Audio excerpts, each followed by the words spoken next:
close your eyes for a moment.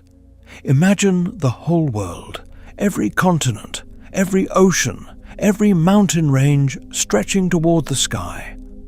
Now imagine that somewhere on this enormous planet, in one specific place, something happened.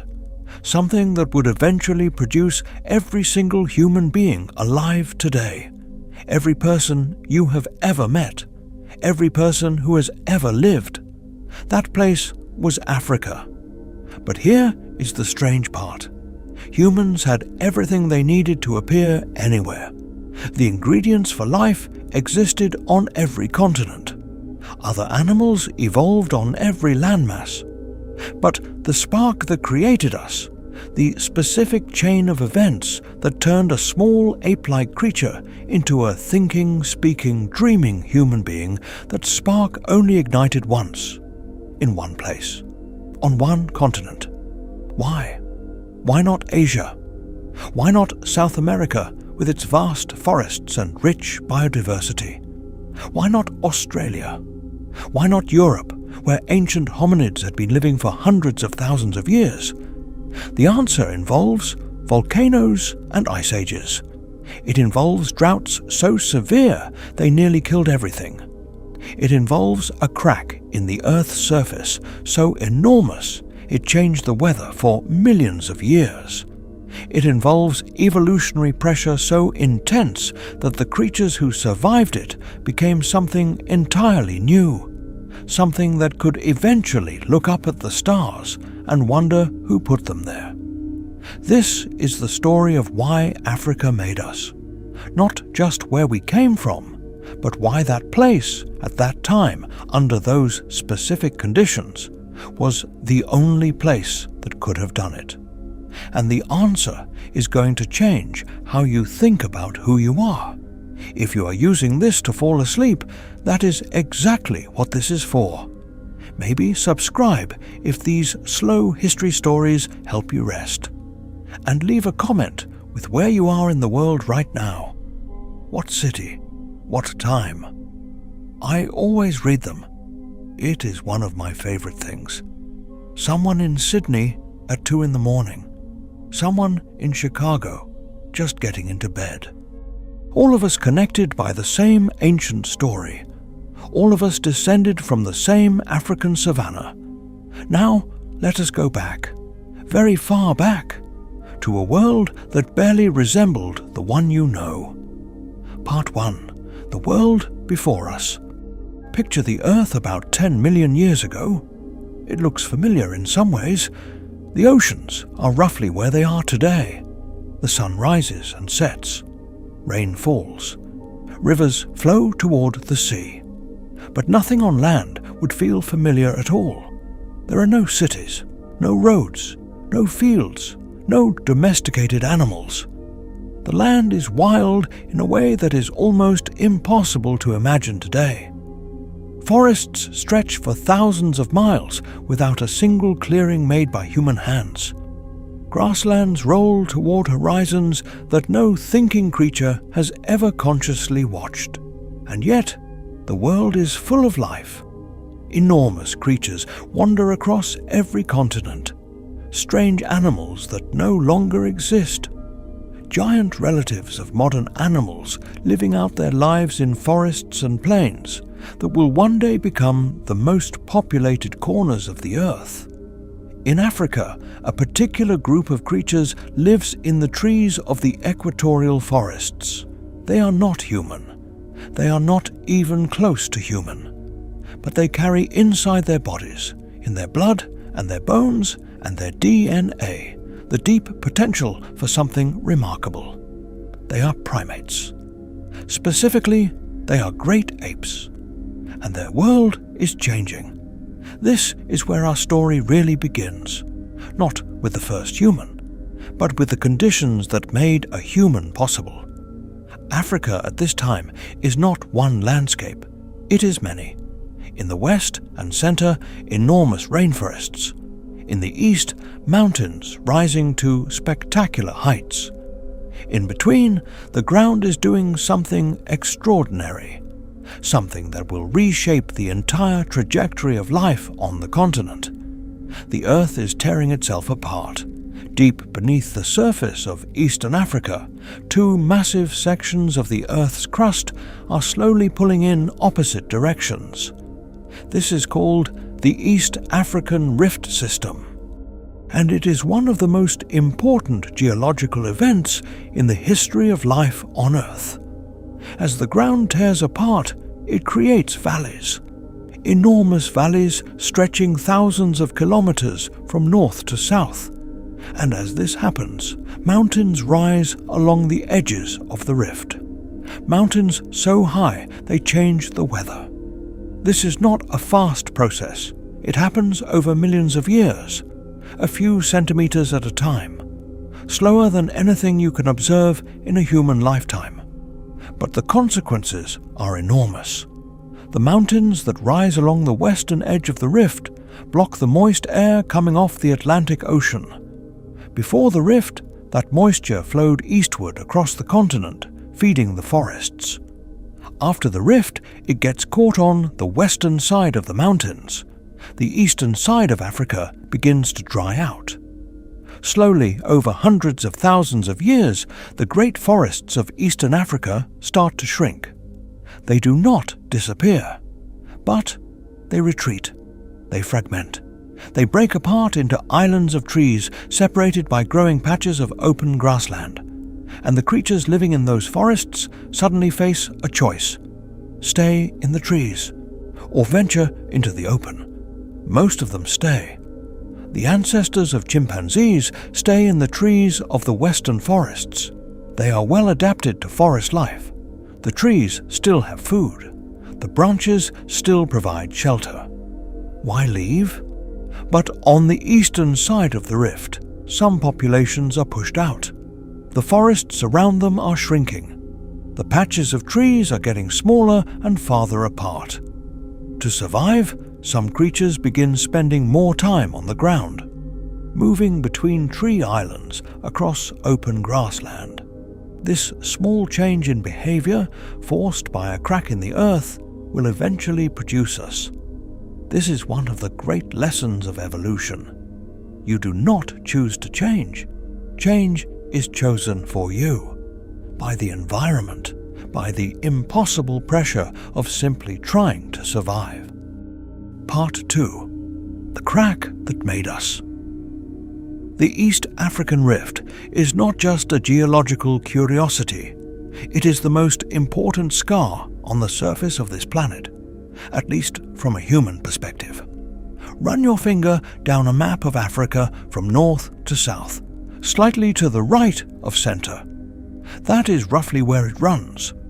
From the Afar Triangle in Ethiopia and Eritrea, down through the Great Rift Valley, through Kenya and Tanzania, branching into two arms that wrap around the Congo Basin, all the way south into Mozambique. Along this rift, the Earth has created something else: water. The rift valleys fill with water when rain falls, and because the rift is so deep and the valleys so enclosed, it creates lakes. Enormous lakes. Lake Victoria, Lake Tanganyika, Lake Malawi, Lake Turkana. These lakes are among the deepest in the world. Lake Tanganyika is nearly 1,500 meters deep. It has been continuously filled with water for perhaps 9 million years. It is so old and so isolated that it has developed its own unique species of fish found nowhere else on Earth. These lakes matter enormously for human evolution. They are stable sources of fresh water. In a continent that can be brutally dry, they represent reliable oases, and around their shores life concentrates. But the rift does more than just create lakes. It creates variation. The rift divides eastern Africa into a patchwork of different environments: high mountain forests, cool highland plateaus, hot dry lowlands, wet lake shores, arid scrubland, all within a few hundred kilometers of each other. This patchwork is extraordinary, because it means that animal populations living on different sides of a valley or at different altitudes are exposed to completely different pressures. They eat different foods, they face different predators, they experience different climates. Over time, this separation causes populations to diverge. They change in different directions. They adapt to their local conditions. This is evolution happening in real time, accelerated by geography. Nowhere on Earth was this patchwork more extreme than in Eastern Africa between about 8 million and 2 million years ago. This period is called the Pliocene, and it is during this period that the human evolutionary story really begins to take shape. The creatures living in this patchwork environment face something extraordinary. The climate is not stable, it shifts. Over periods of tens of thousands of years, the region alternates between wet periods and dry periods. Forests expand and shrink, lakes fill and dry up, the grasslands spread and then retreat. This kind of instability is actually very good for evolution. Here is why. When the environment is stable, creatures adapt to it perfectly. They find their niche, they thrive, but they do not necessarily get smarter or more flexible. They get specialized, like a tool perfectly designed for one specific job. But when the environment keeps changing, the creatures who survive are the ones who can adapt to multiple conditions. The ones who are flexible, who can eat different foods, who can live in forests when there are forests and survive in open grassland when the forests disappear. In a world that keeps changing, the most powerful adaptation is the ability to adapt itself. This is what Eastern Africa was doing to the ancestors of humans, testing them relentlessly, changing the rules over and over, pushing them to be more flexible, more intelligent, more creative in their survival strategies. Other continents had instability too. Asia had ice ages and monsoon shifts. Europe had glaciations. South America had dramatic changes in forest cover. But they lacked the specific combination of factors that Africa had. The rift geography that created isolated populations. The proximity to the equator that created intense solar energy and rich biodiversity. The specific timing of climate oscillations. The presence of large mammals that created specific predator-prey dynamics that pushed primate intelligence in particular directions. Africa was not just a continent, it was a crucible. A place designed by geological accident to produce something new. Part 3. What made walking possible? Let us come down from the geological scale for a moment. Let us get small. Let us look at one specific creature standing at the edge of a forest, somewhere in Eastern Africa, about 4 million years ago. It is a small animal, not much bigger than a modern chimpanzee. Its face is ape-like. Its brain is not much larger than a chimpanzee's brain. But it is doing something remarkable. It is walking. Not knuckle walking like a chimpanzee, using its arms as much as its legs. Not swinging through the trees. It is walking upright on 2 legs. Bipedally, the way you walked to bed tonight. This creature is called Australopithecus, and it may be the most important step in the entire story of human evolution. Bipedalism seems like a small thing, just a way of moving. But it changes everything. When you stand upright, your hands are free. You do not need them to walk. You can carry things. You can hold a child and still move. You can carry food from one place to another. You can eventually carry tools. When you stand upright, your head is higher. You can see farther across the open grassland. You can spot predators at a greater distance. You can track prey across terrain that would be invisible at ground level. When you stand upright in the hot African sun, you expose less of your body surface to direct sunlight. Your skin stays cooler. This is not trivial. In the intense equatorial heat, the difference between overheating and staying cool can be the difference between life and death. And here is something remarkable. When you walk on two legs, you are actually more energy efficient at long distances than four-legged animals. You use less energy per kilometer. You can walk farther without stopping to rest. You can outlast prey animals not by running faster, but by walking longer. Bipedalism was not designed, it was selected. The creatures who walked upright survived better in the hot, open, changing landscapes of Eastern Africa. They could see more, carry more, walk farther, stay cooler. Over hundreds of thousands of years, the upright walkers outcompeted the ones who did not walk upright. And it happened in Africa. Because Africa is where the combination of conditions made upright walking useful. In forests, bipedalism is awkward. Trees are better navigated by climbing and swinging. In cool climates, the overheating problem does not exist.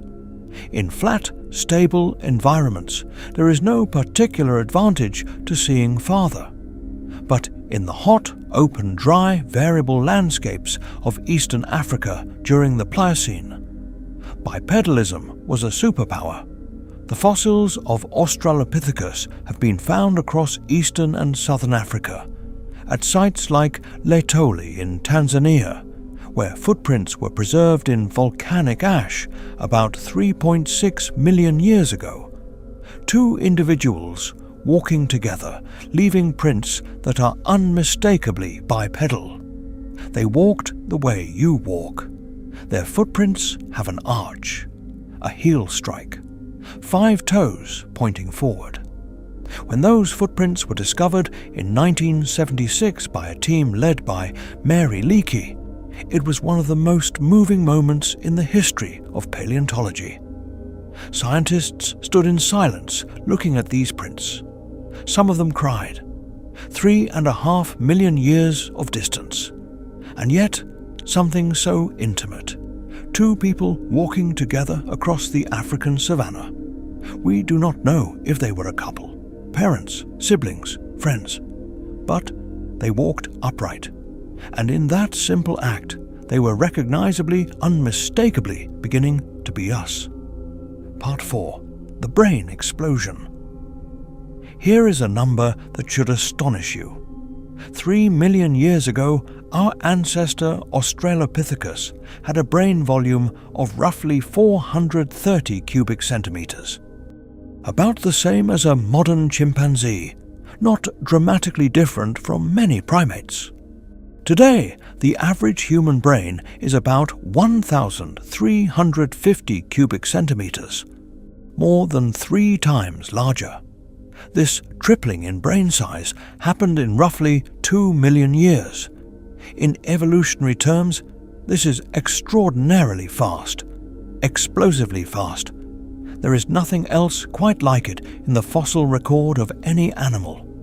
Why did it happen? And why did it happen in Africa? This is one of the deepest questions in all of science. And the answer involves several forces working together, each one amplifying the others. Start with the diet. As Eastern Africa dried out and the forests shrank, the early hominins on the ground faced a problem. The fruits and leaves that had sustained their forest-dwelling ancestors were becoming scarce. They needed to find new foods. Some of them began eating a wider variety of foods. Tubers dug from the ground, seeds, insects. And then something significant happened. Some populations began eating meat, not hunting at first, scavenging, following predators to their kills and using stone tools to break open bones and access the marrow inside. Marrow is extraordinarily rich in fat and calories.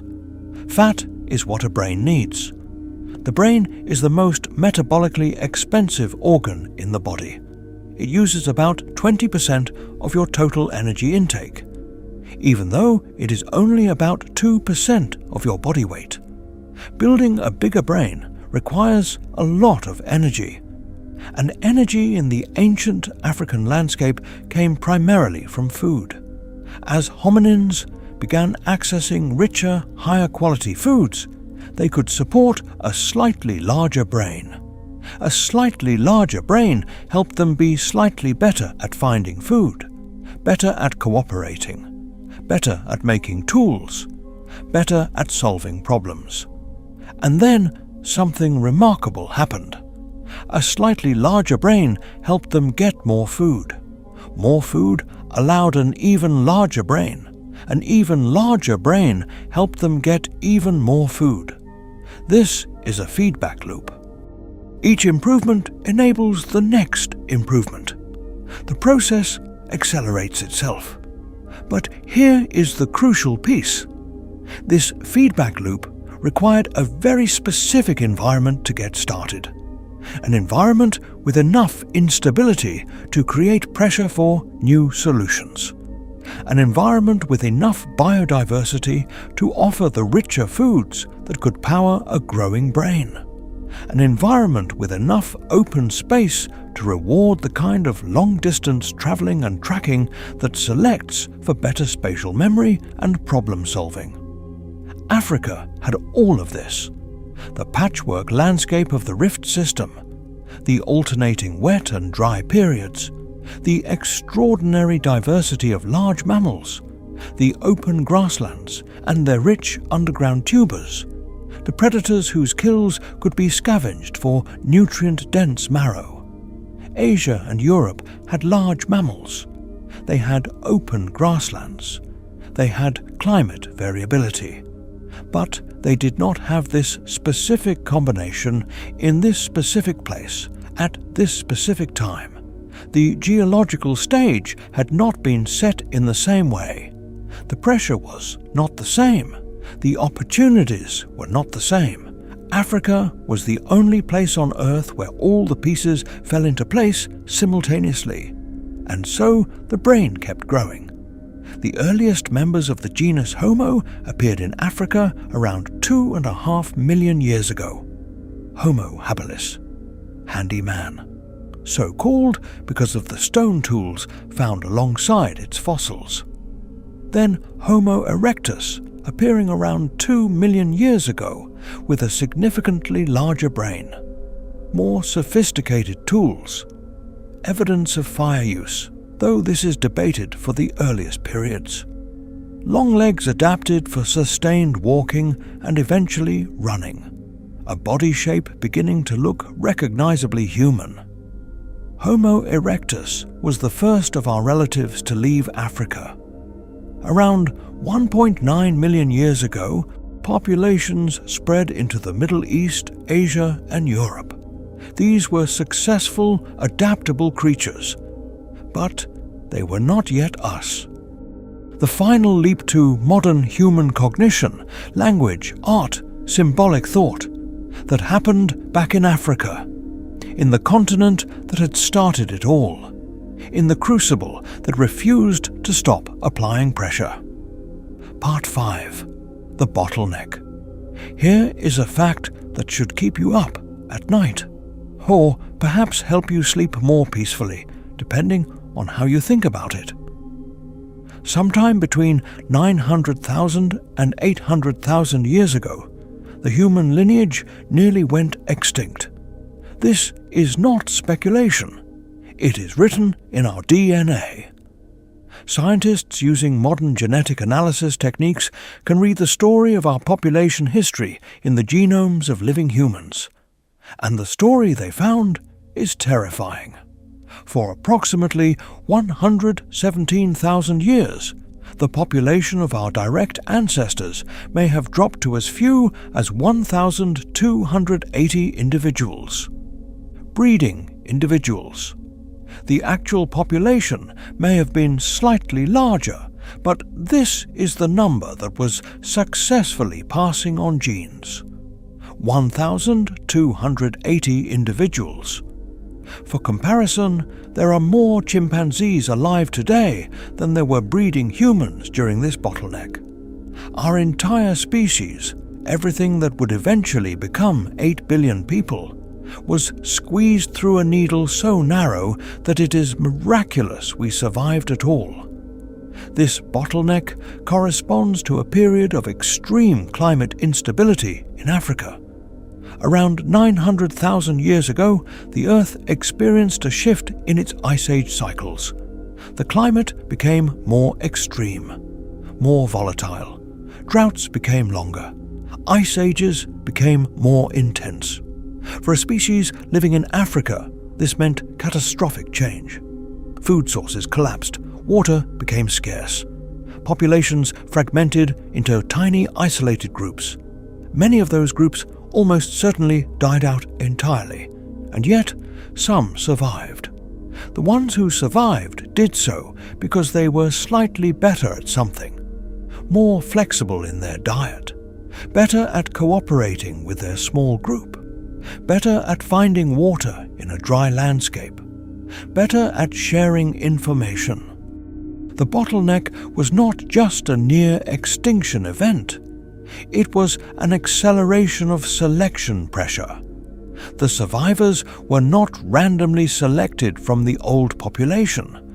They were the ones with specific traits that happened to be useful during one of the most difficult periods in human evolutionary history. When the climate stabilized and the population began to grow again, it grew from those survivors, carrying those traits, carrying that genetic heritage. This is another reason why humans evolved in Africa, because Africa was the place where the crisis happened, and where the survival happened, and where the recovery happened. The population that emerged from the bottleneck was different from the one that went in. Smaller gene pool, more uniform in some ways, but also carrying the selected traits of extraordinary survivors. It would take hundreds of thousands more years of evolution, of environmental pressure, of cultural development before the final version of modern Homo sapiens appeared. But the bottleneck was a turning point, a moment when the needle narrowed and only the most adaptable passed through. Sometimes, the worst things that happen create the conditions for the most important transformations. Part 6. The final ingredient. About 300,000 years ago, in Africa, something new appeared. The bones were different. The skull was different. Rounder, higher at the back. The face flatter than Homo erectus. The brow ridges smaller. The chin more pronounced. It was us, Homo sapiens, anatomically modern humans. The oldest fossils we have found were discovered at a site called Jebel Irhoud in Morocco, dated to about 315,000 years ago. When scientists first announced the dating results, it pushed the origin of our species back by 100,000 years from the previous estimates. It meant our story was even longer than we thought. Similar fossils were found in Ethiopia at Omo Kibish, dated to about 195,000 years ago, and at Herto in the Afar region of Ethiopia, dated to about 160,000 years ago. Modern humans appeared not in one single location in Africa, but across the continent. Multiple populations in different regions, all evolving toward the same basic anatomy through the connected networks of gene flow and migration that had always characterized the African continent. But having a modern body does not automatically mean having a modern mind. The fossils show the anatomy. They cannot directly show us what was happening inside those skulls. The evidence for modern behavior comes later, and it comes from the extraordinary richness of the African archaeological record. At Blombos Cave, on the southern coast of South Africa, archaeologists have found ochre crayons used for drawing or body decoration, dated to about 75,000 to 100,000 years ago. They have found shell beads carefully perforated and strung on cords. Deliberate decoration. Symbolic thinking made physical. At Pinnacle Point, also on the South African coast, evidence of systematic ochre processing goes back 164,000 years. People were grinding this deep red mineral into powder. They were doing something deliberate with it, decorating themselves, marking objects, performing rituals we can only imagine. At Blombos, they found evidence of deliberate planning and tool production. Silcrete stone was being heat-treated to improve its flaking properties. This requires understanding cause and effect at a sophisticated level. You heat the stone now so that you can make better tools later. This is deferred gratification. This is thinking about the future. These behaviors emerged in Africa, not in Asia, not in Europe, not in Australia. In Africa. Why? Because Africa was where all the previous steps had already happened. The bipedalism, the growing brain, the dietary flexibility, the social complexity, the near extinction and recovery, all of it building toward something. The specific environment of southern Africa during this period seems to have been particularly important. The coastline of South Africa is rich in marine resources. Shellfish, fish, marine mammals. These resources are reliable in ways that inland resources are not. They do not migrate. They do not disappear with the seasons. This reliability may have allowed populations to stay in one place long enough to develop more complex social structures, larger groups, more opportunity for cultural transmission, for ideas to build on each other, for innovations to spread. This is one of the crucial final ingredients. Not just smarter individuals, but connected individuals. Groups where ideas could spread and accumulate, where a clever solution invented by one person could be passed to others, could be refined and improved over generations. Intelligence is not just what is inside one head, it is what flows between heads. Culture, language, story, teaching. And the conditions for this kind of accumulated cultural knowledge were present in Africa in ways they were not present elsewhere at that time. Part 7. Why not Asia? Why not Europe? This is the question that lingers. Other human species existed outside Africa. Homo erectus populations spread across Asia and Europe and survived there for well over 1 million years. The Neanderthals evolved in Europe and Western Asia and were sophisticated, successful creatures with large brains, complex tools, burial practices, and symbolic behaviors. Why did modern humans not emerge from these populations? Why did the final spark happen in Africa? Let us think about this carefully. Homo erectus populations in Asia were successful, but they became specialized for their local environments. The populations in China developed in one direction. The populations in Java developed in another. The populations in Europe developed into Neanderthals and then Denisovans, their own complex branches. These were not failures. They were success stories. Highly adapted creatures thriving in their specific environments. But here is the thing about high specialization. It can become a trap. A creature perfectly adapted to one environment may struggle when that environment changes. The Neanderthals were extraordinary cold weather survivors. Their bodies were compact and stocky, adapted to preserve heat in Ice Age Europe. Their hunting strategies were optimized for the large game of glacial landscapes. But Africa's constantly changing, patchwork environment was still doing what it had always done, applying relentless pressure for generalism, for flexibility, for the ability to change strategies when the situation changed. The African lineage that produced modern humans was not more intelligent than the Neanderthals in any simple sense. Neanderthal brains were actually slightly larger than ours on average.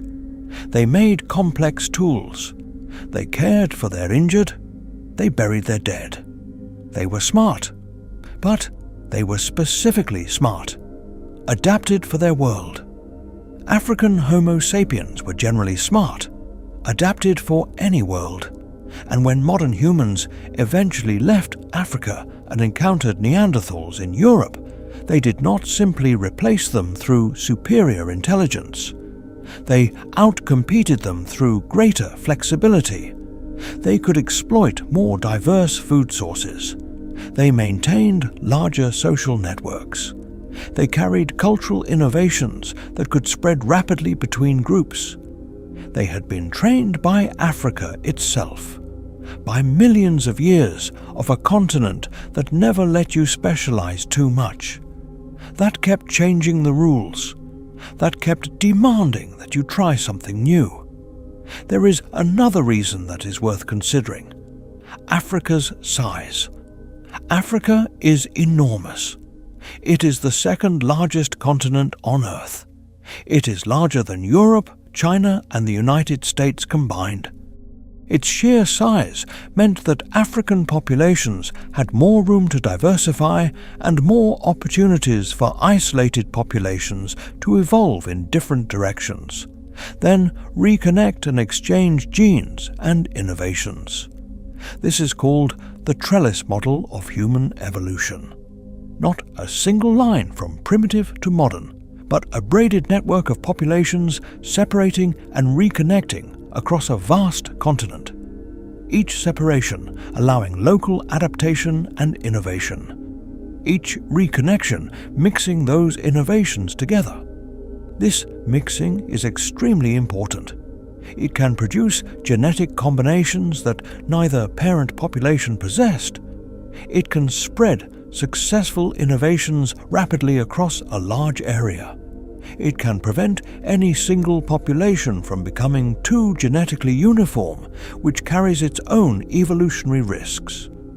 Africa, with its size and its geographical patchwork, was uniquely positioned to support this kind of networked evolution. Other continents were smaller or more geographically uniform, or separated by barriers that made population mixing more difficult. The vast geography of Africa was not an obstacle to human evolution, it was part of the mechanism. Part 8. The languages in our bones. There is a beautiful kind of evidence for Africa's role in human evolution that does not come from fossils at all. It comes from living people. Genetics. When scientists began reading the human genome in detail, in the late 20th and early 21st centuries, they found something extraordinary embedded in our DNA. The genetic diversity of African populations is staggeringly greater than the genetic diversity of all other human populations combined. All of them. Combined. A San person from the Kalahari Desert in southern Africa and a Zulu person from the eastern coast of South Africa may be genetically more different from each other than a European is from a Chinese person. This sounds surprising, but it makes perfect sense when you understand human history. Modern humans have been in Africa for over 300,000 years. That is a long time for genetic diversity to accumulate.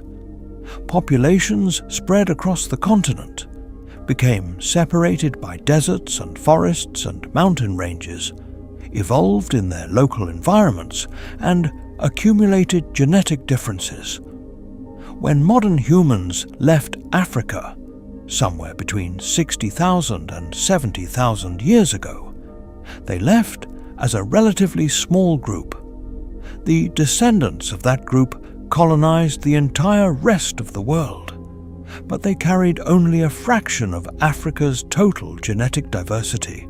Think of it like this. Imagine a library with 1 million books. Africa has all of them. When the first humans left Africa, they packed a bag. They could only carry a few hundred books. The rest stayed in the library.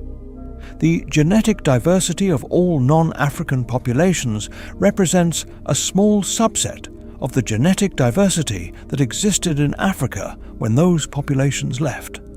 This is called the founder effect. The founding population carries a reduced sample of the original diversity. This is not just an interesting fact about genetics.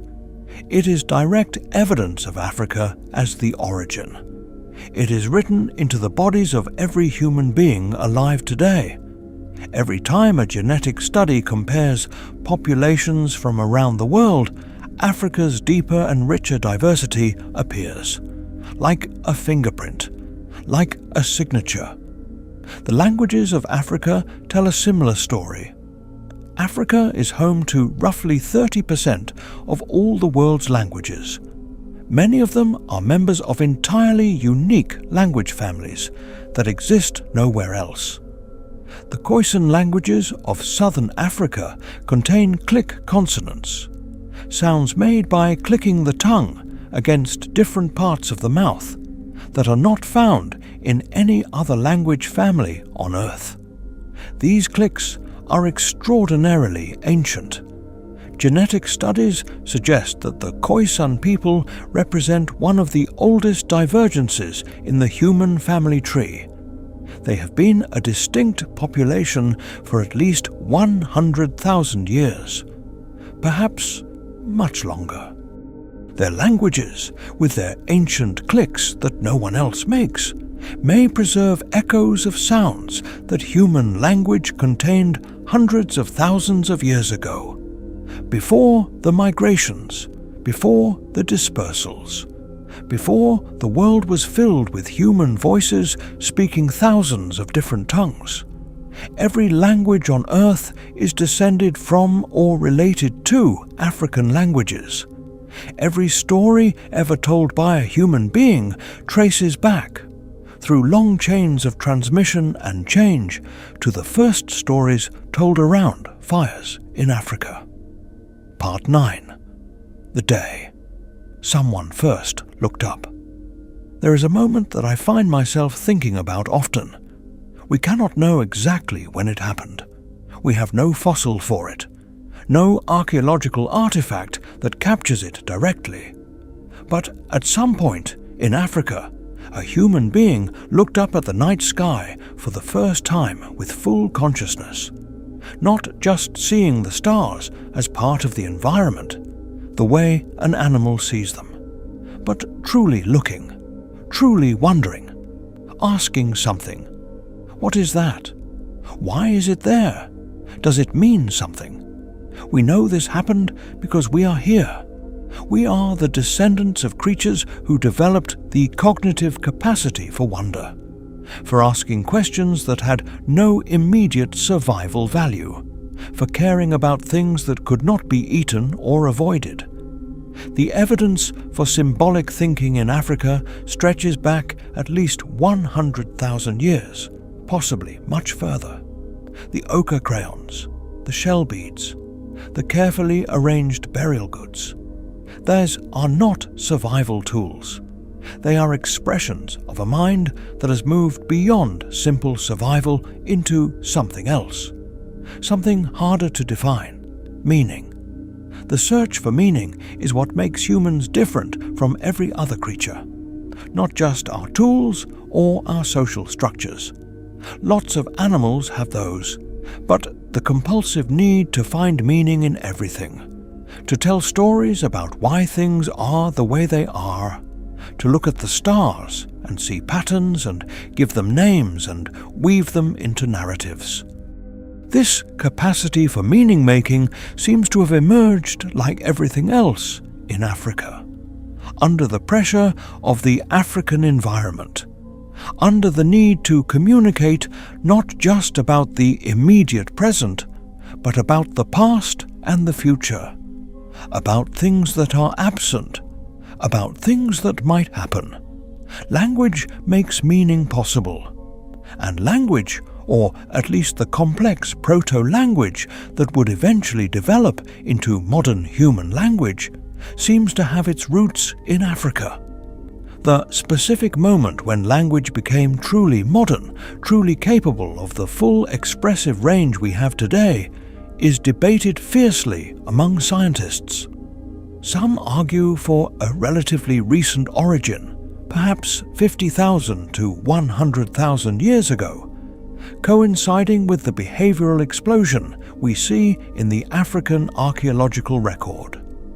Others argue that language capacity developed gradually over hundreds of thousands of years, with modern language emerging through a series of incremental improvements rather than a single dramatic leap. Either way, the development happened in Africa, in the same places where the fossils are, in the same places where the earliest symbolic behaviors appear, in the continent that was, in every way that matters, the birthplace of everything that makes us human. Part 10. The Great Departure. About 60,000 to 70,000 years ago, something changed. A small group of humans left Africa. We do not know why. Perhaps a drought pushed them toward the coast. Perhaps they were following herds of animals. Perhaps some individuals were simply curious.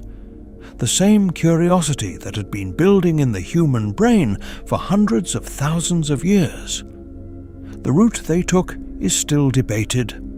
The most widely accepted theory is that they crossed the southern end of the Red Sea at a narrow point near what is now Djibouti and Yemen. The sea level was lower then.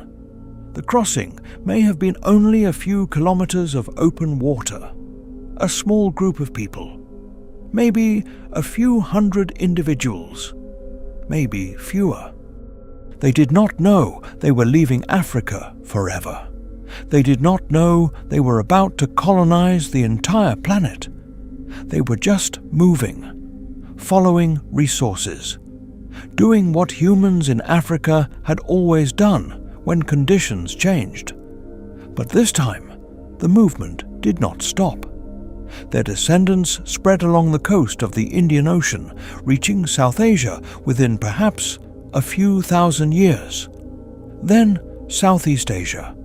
Then Australia, which they reached at least 50,000 years ago and possibly 65,000, making one of the most audacious sea voyages in the history of life on Earth before metal ships existed. Other populations spread north and west, into the Middle East, into Europe, into Central Asia. Eventually, tens of thousands of years later, across the land bridge into the Americas. In 50,000 years, a species that had evolved in one part of one continent covered the entire globe. Nothing had ever done this before. No mammal, no primate. Nothing. The speed is staggering. The success is staggering. Every environment on Earth, from the hottest deserts to the frozen Arctic, from high mountain plateaus to remote Pacific islands, was colonized by the descendants of that small group who crossed the Red Sea. But here is what matters most for our story. They carried Africa with them, in their DNA, in their languages, in the deep structures of their social behavior, in the way they formed groups of 20 to 50 people and told stories around fires, in the way they buried their dead, in the way they decorated their bodies and made art and looked up at stars. All of that was African, forged in Africa, shaped by the specific pressures and opportunities of the African continent over millions of years. The world filled with humans. But the humans who filled it were carrying Africa inside them, whether they knew it or not.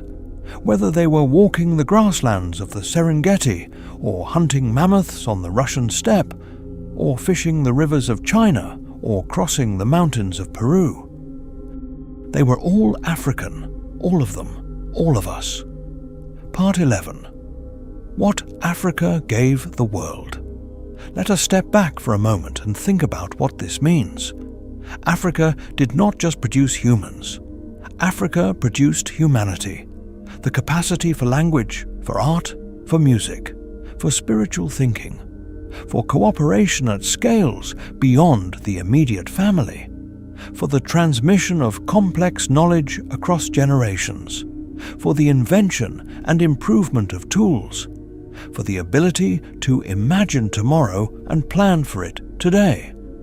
All of this was developed in Africa over millions of years, under the specific pressures of that specific continent, the Great Rift Valley, the patchwork landscapes, the climate oscillations, the long periods of drought and abundance, the extraordinary biodiversity, the predators that shaped our fear responses, the prey animals that shaped our hunting strategies, the plants that shaped our understanding of chemistry and nutrition.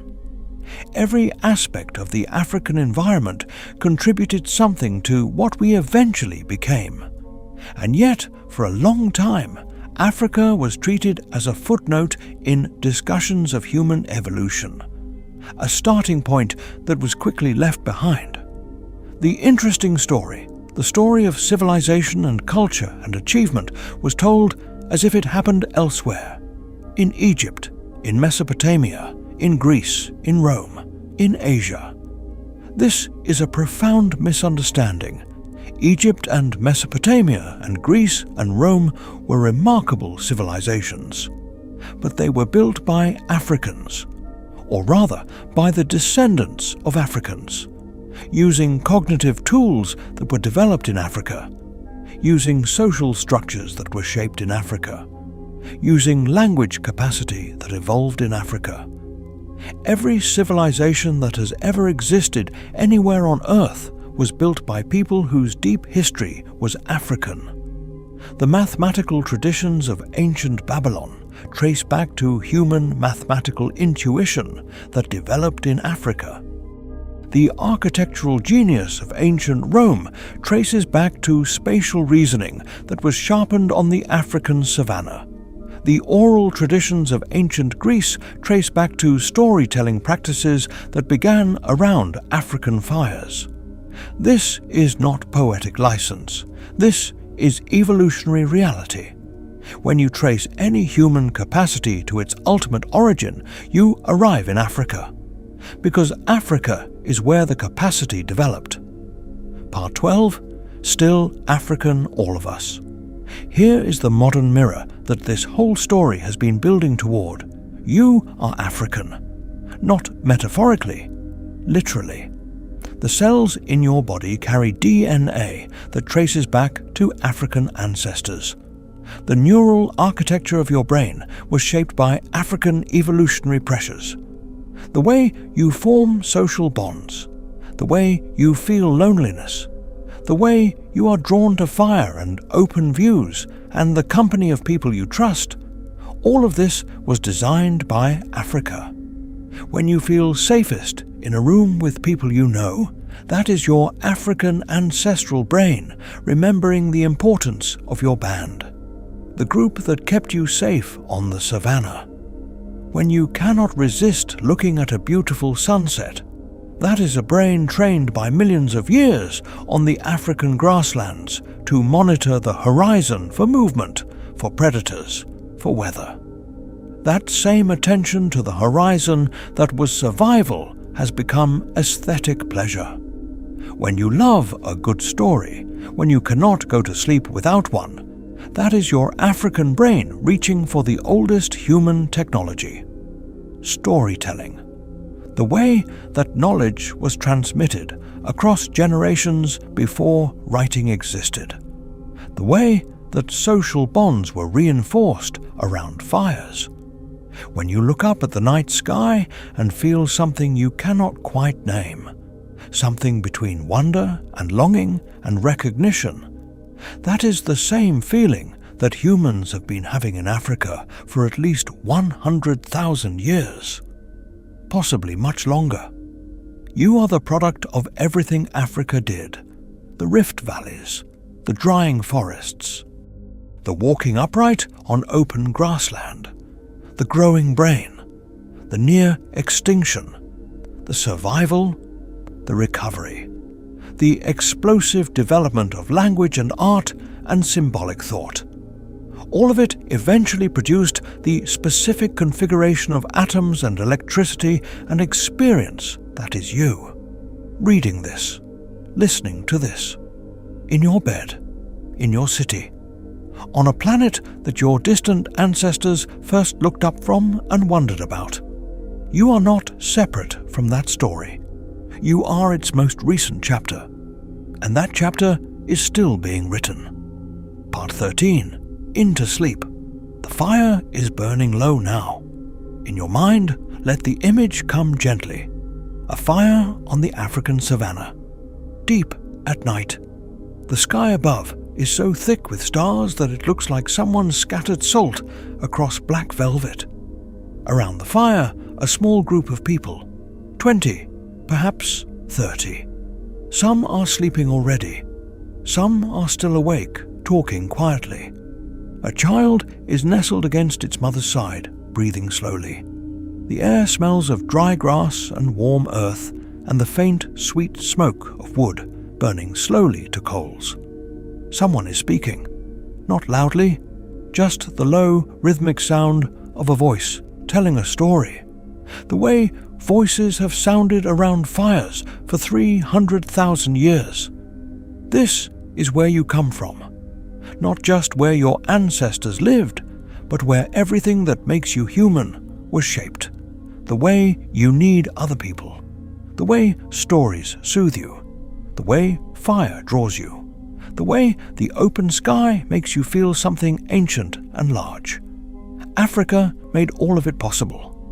Tonight, lying in your bed, wherever in the world that bed may be, you carry Africa inside you, in your cells, in your nervous system, in the deep structures of your brain that were carved by millions of years of a continent that tested and refined and ultimately transformed a small ape into the most complex creature the earth has ever produced. You are the result of something extraordinary. Something that took 300,000 years just for modern humans, and millions of years before that for the deep evolutionary groundwork. You are not an accident. You are the product of an almost unimaginably long story of survival and adaptation and connection. And tonight, your job is simple. The ancient pressures that shaped you do not ask anything of you right now. There are no predators at the edge of the firelight, no drought threatening the water supply, no rival groups approaching across the grassland. There is only this: the warmth, the quiet, the gentle dark. Your ancestors survived everything: the bottleneck that nearly ended our species, the ice ages, the failed hunts, the long dry seasons. They survived it all, and they passed life forward to the next generation, and the next, and the next, all the way down to you. You do not need to solve anything tonight. You do not need to carry anything tonight. You are safe.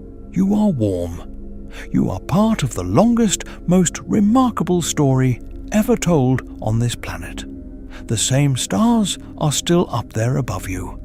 The same ones that your ancestors saw from the Rift Valley in Africa 300,000 years ago. The same ones that lit the path of the first humans to leave Africa and walk into an unknown world. the same ones that have watched over every human night since the first fire was ever lit. They are watching now. And beneath them, in beds and hammocks and sleeping mats and cots on every continent, the descendants of Africa are going to sleep. All of us, together. Different languages, different skies, different cities. But one story. One long, beautiful, extraordinary story that started in Africa and has not yet reached its end. Rest now. The story can wait until morning.